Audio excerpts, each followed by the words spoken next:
दोस्तों, राहुल गांधी की एक बड़ी जीत हो चुकी है। ये बड़ी जीत क्यों कहा जा रहा है, ये जब आपकी पूरी खबर देखेंगे तो आपको समझ में आएगा। बहुत समय से एक मामला चल रहा था, एक सवाल पर बवाल मचा हुआ था। वो सवाल क्या था? वो सवाल ये था कि राहुल गांधी की नागरिकता भारत की है या फिर ब्रिटेन की है, और इसको लेकर बाकायदा कोर्ट तक का दरवाजा खटखटाया गया। मगर अब कोर्ट ने भी, आप एक तरीके से कहेंगे दोस्तों, तो कोर्ट ने नकार दिया है इस याचिका को और कह दिया है कि अगर आपको कोई दूसरा संवैधानिक विकल्प तलाशना है तो आप विकल्प तलाश सकते हैं। मैं इस खबर में आपको बताऊंगी मामला क्या है। आखिर तक इस वीडियो को जरूर देखिएगा। नमस्कार, मेरा नाम है जयंती झा और आप देख रहे हैं भारत वॉइस। दोस्तों, राहुल गांधी को लेकर इलाहाबाद हाईकोर्ट में एक याचिका दाखिल की गई थी और ये जो याचिका थी, इस याचिका में मांग की गई थी कि राहुल गांधी की जो नागरिकता है उस पर कहीं ना कहीं फैसला सुनाया जाना चाहिए, क्योंकि उस याचिकाकर्ता के पास इस बात का सबूत है कि राहुल गांधी ब्रिटेन के नागरिक हैं, ना कि भारत के नागरिक। अब इसको लेकर इलाहाबाद हाईकोर्ट में जब मामले की सुनवाई हुई तो इलाहाबाद हाईकोर्ट ने यह कह दिया कि इस बात का कोई आधार नहीं है। केंद्र सरकार से जब सवाल पूछा गया तो केंद्र ने भी कुछ ऐसा कह दिया, जिसके बाद मतलब आप ये समझ लीजिए कि मामला जो है राहुल की जीत तक पहुंच गया। ये क्यों कहा जा रहा है, इसको जरा समझने की कोशिश कीजिए। आपकी स्क्रीन पर इस समय वो खबर मैं आपको दिखा रही हूं, जिसके मुताबिक इलाहाबाद उच्च न्यायालय की लखनऊ बेंच ने कांग्रेस नेता राहुल गांधी की नागरिकता को चुनौती देने वाली जो याचिका थी उस पर सुनवाई करने से इनकार कर दिया और ये कहा कि याचिकाकर्ता को इस मामले में दूसरे विधिक वैकल्पिक जो है उपाय अपनाने की छूट है। इससे पहले केंद्र सरकार ने बेंच को ये बताया था कि निस्तारण के लिए कोई समय सीमा नहीं बताई जा सकती, क्योंकि ब्रिटेन से जो जानकारियां मांगी गई है उसके मिलने के बाद ही स्थिति जो है वो साफ हो पाएगी।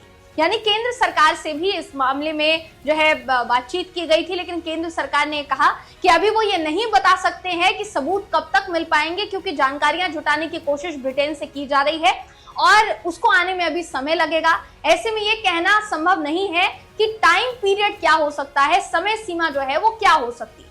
अभी फिलहाल के लिए देखिए, मामला जो है बहुत ज्यादा पेचीदा हो चुका है, लेकिन इतना तो साफ पता चल रहा है दोस्तों कि जो आरोप लगाए जा रहे हैं, जिस तरीके से इतने बड़े आरोपों को लेकर बाकायदा अदालत तक का दरवाजा खटखटा दिया गया, वो पूरा का पूरा मामला कितना आधार सहित है या कितना निराधार है, इससे आप कहीं ना कहीं समझ सकते हैं। यही कारण है कि नागरिकता को लेकर जो जो आरोप राहुल गांधी पर लगाए गए, अब उन आरोपों में दम जो है वो नजर नहीं आ रहा है। क्या आपको भी ऐसा लगता है इस खबर के सामने आने के बाद दोस्तों? क्योंकि एक चीज को समझने की जरूरत है कि इस मामले पर बवाल बहुत हुआ।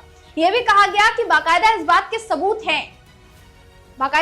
सबूत हैं कि ब्रिटेन की नागरिकता है राहुल गांधी के पास, लेकिन जब साबित करने की बात आई तो समय सीमा जो है वो ज्यादा मांग ली गई, जिसके बाद इतनी बड़ी जो बात है वो बेंच ने कही है। देखिए, बेंच की अगर बात की जाएगी तो बेंच ने केंद्र सरकार की दलील पर यह कहा कि इस स्थिति में अगर देखा जाए तो वर्तमान याचिका को लंबित रखने का कोई आधार नहीं है, कोई औचित्य नहीं बनता। न्यायमूर्ति AR मसूदी और न्यायमूर्ति राजीव सिंह की जो पीठ है, जो बेंच है, वो कर्नाटक के S विघ्नेश शिशिर द्वारा दायर जनहित याचिका का निपटारा करने का जो आदेश है वो जारी करते हुए उन्होंने साफ तौर पर यह कह दिया कि इस मामले को तब तक लंबित करना सही नहीं होगा, क्योंकि अभी आपके पास सबूत नहीं है। आप फिलहाल के लिए कोई वैलिड डॉक्यूमेंट जो है वो दिखा नहीं पा रहे हैं, सबूत आपको जुटाने में समय लगेगा।